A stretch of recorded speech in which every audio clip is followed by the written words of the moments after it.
What is up, guys, and welcome to F1 2010. Yes, this is the first episode of the Ultimate Career, or the first proper episode. If you haven't watched the preview episode, please check it out to see what it's all about. But basically, I'm going to be driving in 4 career mode seasons between F1 2010 and F1 2013. And now we're here with a journalist rather than a young driver's test, which is how you started your career. And yeah, with the interviewer who asks you your name. I'm going to be racing under my own name. There's no real story behind it. It's just going to be try and win as many world championships or get as many points as I can under my own name. I do prefer to go male names, Joe. And I'll go for the third one, I think, which is, I do like a serious challenge, but I'll change the AI difficulty and everything. 3 seasons, and now this is the team I will be racing for. We've got Force India, Williams, and then we've got the new teams there. We're going to be racing this season for Williams Cosworth, and it's going to be a great season ahead of us as the interviewer thanks us for our time. And here we are then in the paddock, something that is very, very sadly missed by myself. It gave the game a great feel. There's our teammate Rubens Barrichello. As we go then, here are all the game modes. We jump into career. It's race 1, Bahrain Grand Prix, the 2010 Bahrain Grand Prix, in the heat of the Middle East. And it's going to be great, it really is, as there's the garage. And we skip straight to Q2. After breezing out of the first qualifying session, really, we're looking to string a lap together in the second qualifying session, getting caught up a little bit on the curb there, but we go out pretty early in Q2, just to try and consolidate our place in the top 10. Our pace was really good in Q1, but then as we round the final corner, we're looking good for a decent lap in Q2. We're on the option tyres, and we come across the line for second place ahead of Sebastian Vettel. And then it was time for the top 10 shootout, as we easily got through. But we leave it right to the end of the session, just saving the tyres. We only actually have 2 sets of option tyres for some reason. It reserves them all for the race, although we've only got a 20% race. And we've taken the first few corners pretty well, track extending just a little bit, but now as we reach the end of the session, we come into this corner, which is an absolute pig, as we've completely spun around, and that is surely the end of qualifying. Well, no traction control really didn't pay off, as we've got Vettel on pole, ourselves in 10th, and Rubens Barrichello down in 13th. Yeah, because that was right at the end of the session. It was looking a bit of a stupid decision in hindsight, but we've got a chance for the races now. The red lights are starting to come on, and we are now away for the 2010 Formula 1 season. The Williams gets a good start against the 7 times world champion returning Michael Schumacher, but then we get bogged down in the middle gears, and we try and lunge it up the inside. That's a nice move for 9th place, and now we're going to try and get the undercut maybe. No, the cars ahead are a little bit too far ahead.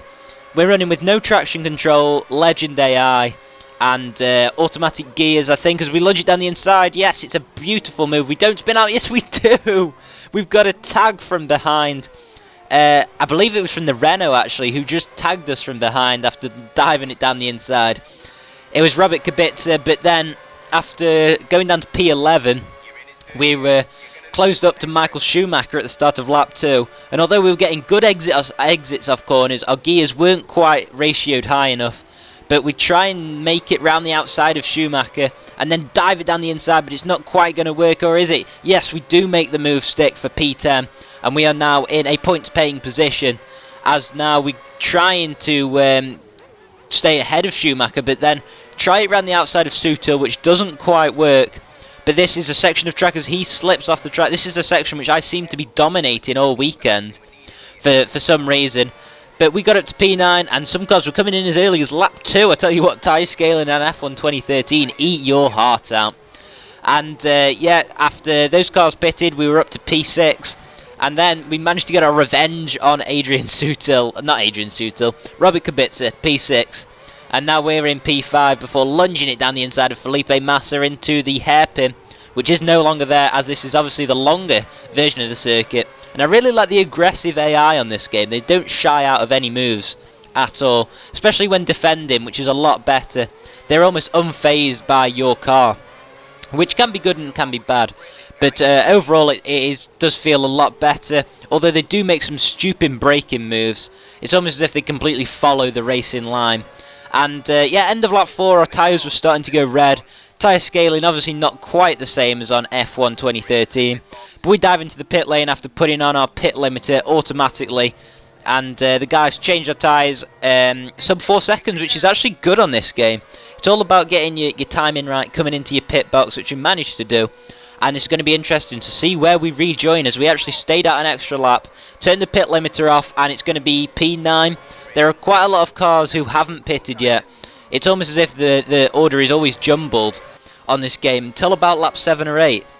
Now, at the end of lap 6, or end of lap 5 actually, quite a lot of cars pitted. And that saw me up to P3 with Adrian Sutil still yet to pit. And at the end of lap 7 we were really starting to close in on Jenson Button, who was the effective race leader and was now about to become the race leader as Adrian Sutil dives into the pit lane. It's a really, really enjoyable first race. I've hardly even had time to breathe, it feels like. Well, yeah, just breathe for a little bit.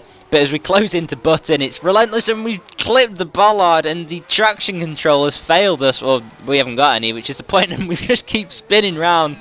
We don't want to go into that Ferrari, and we're really, really careful as we come out in P3, just ahead of Sebastian Vettel. And at the start of lap 9, that is somebody in the pits. I'm not quite sure who it was, but Button is now in the lead. I'm not quite sure what's happened. I think it's Alonso with a drive-through penalty, actually. But now at the end of lap 10, oh my god, we've actually spun it again into the wall. We've got no front wing. And it was a certain P2. We were just being a bit too greedy for the win, which wasn't really there. And yeah, we've been passed by Vettel now. And it is a certain P3 as Jenson Button takes out the race victory in this first episode of the Ultimate Career. The Williams takes the podium for 3rd place. And wow, I can breathe finally. Feels so good. 3rd place, absolutely great.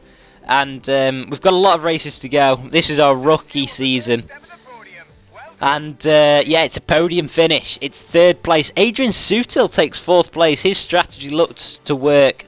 It's really good seeing a variety of strategies as well, as we've got Felipe Massa in 5th and Vitaly Petrov in 6th. Obviously we're in P3 in the championship. Also in the Constructors, and now this is the exciting part. We go into the press conference, something I would love, love, love to see back in the game.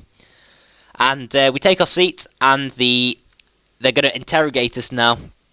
And yeah, I'll just leave this on in the background as I wrap up this video as it comes to a conclusion. I've really, really enjoyed recording this first episode, guys. Don't forget to leave a like below if you enjoyed it. I'm sure you did, because it's such a great name. Great name? Great game. It's a great game. And I hope to bring you some more soon, guys. I really can't wait to do that. And it's the Australian Grand Prix next time out in Melbourne. And until then, guys, I'll see you next time. Goodbye.